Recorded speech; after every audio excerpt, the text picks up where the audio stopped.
Post title: Don't mess with an engineer. I worked for a company that provides specialized equipment used in manufacturing. To protect my anonymity, I'll have to be vague about what exactly this machine does. During my time working in this field, I got to know many clients who would need these machines installed and serviced. One of these customers we'll call Jake. I later left the company for a different job, but Jake apparently kept my number. One afternoon, I got a call from Jake that they wanted a new unit installing. And another unit needed maintenance and wanted to know if I was available. I let him know that I left the company, but that I could pass him on to someone who could help. He tells me he'll pay 2 times my current rate to install the unit over the weekend. He lets me know that the company has increased the rates for installation, and the company just can't afford it. The instructions they sent over just aren't clear enough, and their engineers are scratching their heads, trying to figure it out. He begs me to consider it, and I agree. For more contexts, installing this unit can take a good few hours, or up to a day on your own. The company gives you 2 options. You can either pay for an engineer to come and install it, or you can save money, and they will send instructions. So, the customer's own engineers can install it.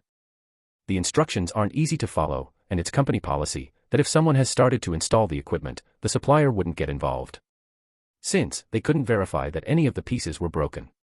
This will be important later. I drive down on the weekend, and they show me the boxes of equipment. I set to work, and I make good progress installing the unit. Around 6 hours in, and I'm stopped by Jake, who greets me. I let him know I'm nearly finished, and he tells me, "Sorry, but they just don't have the budget to pay you." He understands my frustration, but his engineers can take it from here. To say I was frustrated was an understatement.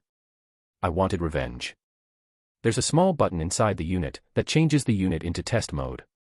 This is done to perform maintain on the unit, but it's impossible to configure the unit with this button pressed. It's only possible to reach this button using a pin. So, it's not easily pressed during installation. Because of this, the installation instructions don't mention it. There's no real way of telling the equipment is in test mode, it just won't work normally. I think you can guess where this is going. I click the button, collect my things, and leave. Monday morning, I get a call from Jake. I declined. I knew my old company wouldn't get involved, since I already started installing the unit. I knew his engineers would never figure it out. I just had to let him stew. A few days later, with many missed calls, I finally pick up. Jake is furious. He asks me where the hell I've been, and why I haven't been picking up the phone. He tells me they can't figure it out how to configure the machine, and they need my help. I tell him, why is this my problem?